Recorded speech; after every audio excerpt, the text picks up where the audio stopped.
Hai sobat, Assalamualaikum warahmatullahi wabarakatuh. Bagaimana kabar kalian? Semoga kalian sehat ya. Terima kasih sudah klik video ini. Mari bagikan pengetahuan Islam dengan cara like, share, and subscribe channel Kepoin Islam. Semoga bermanfaat bagi kita semua. Kepoin Islam yuk. Bagi sebagian orang, judi itu hanya sebagai hiburan. Bahkan sering ada anggapan bahwa judi itu diperbolehkan. Apalagi dalam kondisi masyarakat biasa yang menganggap bahwa judi adalah hal yang sangat biasa dilakukan dan wajar dalam penjagaan pos ronda malam misalnya. Tetapi dalam pandangan Al-Quran, judi adalah perbuatan yang terlarang dalam Islam.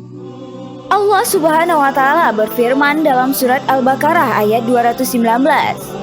Mereka menanyakan kepadamu, Muhammad, tentang khamar dan judi. Katakanlah, pada keduanya terdapat dosa besar dan beberapa manfaat bagi manusia, tetapi dosanya lebih besar daripada manfaatnya. Dan mereka menanyakan kepadamu tentang apa yang harus mereka infakkan. Katakanlah, kelebihan dari apa yang diperlukan. Demikianlah Allah menerangkan ayat-ayatnya kepadamu agar kamu memikirkan. Ayat tersebut menyatakan bahwa kejahatan judi itu jauh lebih parah daripada keuntungan yang diperolehnya. Semua bentuk perjudian itu dilarang dan dianggap sebagai perbuatan zalim dan sangat dibenci. Di dalam Al-Quran dan dari dalil-dalil sangat jelas diterangkan bahwa Islam menjadikan judi sebagai suatu kesalahan yang serius dan hina apapun bentuk judi, karena termasuk dalam dosa besar dalam Islam. Berikut 5 konsekuensi pemain judi. 5. Merugikan serta membawa petaka. Tidak dipungkiri lagi bahwa pelaku judi akan merugikan diri sendiri beserta masyarakat sekitar. Hal ini ditegaskan dalam sebuah hadis dari Ibnu Abbas radhiyallahu anhuma.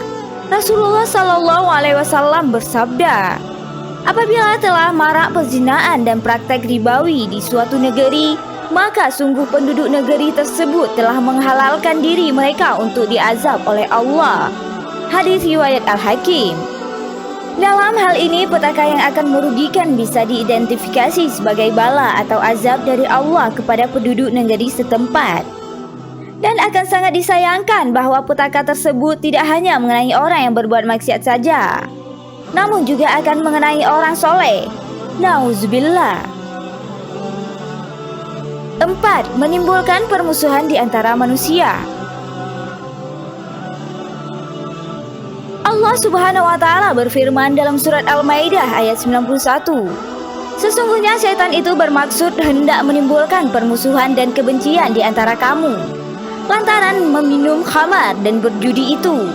Setan sangat bersemangat untuk menimbulkan permusuhan di antara manusia, antara sesama saudara seiman saling memutus hubungan, atau dua sahabat saling memutus persahabatan, atau saling membenci, atau saling memboikot. Maka persaudaraan pun putus.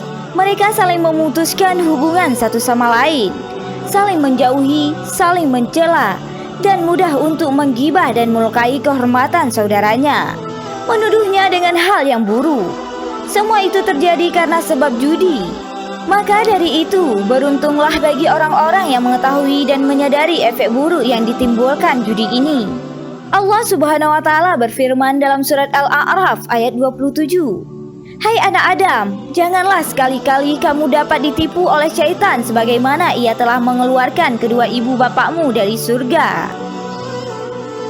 3. Merubah karakter.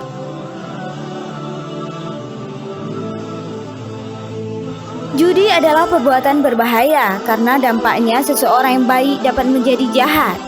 Seseorang yang giat dan taat dapat menjadi jahil, malas bekerja, malas mengerjakan ibadah, dan terjauh hatinya dari mengingat Allah.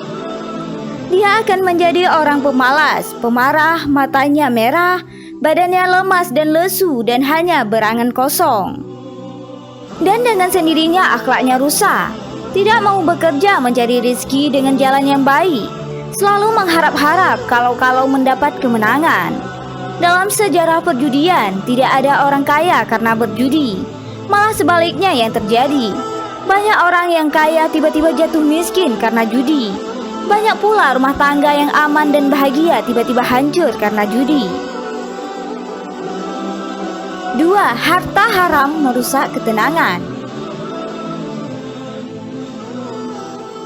Termasuk salah satu di antara musibah besar yang menimpa sebagian banyak umat muslim adalah penghasilan dari sumber yang haram. Perasaan cemas akan terus menghantui dirinya walaupun kebutuhan duniawinya terpenuhi. Bahkan tinggal di rumah yang mewah, berpergian dengan mobil dan menyantap makanan yang mahal akan terasa tidak nikmat ketika harta tersebut haram. Dan ingat, rezeki yang halal walau sedikit itu pasti lebih berkah. Abul Abbas Ahmad bin Abdul Halim bin Taimiyah Al-Harrani rahimahullah dalam kitab Majmu'ah Al-Fatawa pernah berkata, sedikit dari yang halal itu lebih membawa berkah di dalamnya. Sedangkan yang haram yang jumlahnya banyak hanya cepat hilang dan Allah akan menghancurkannya.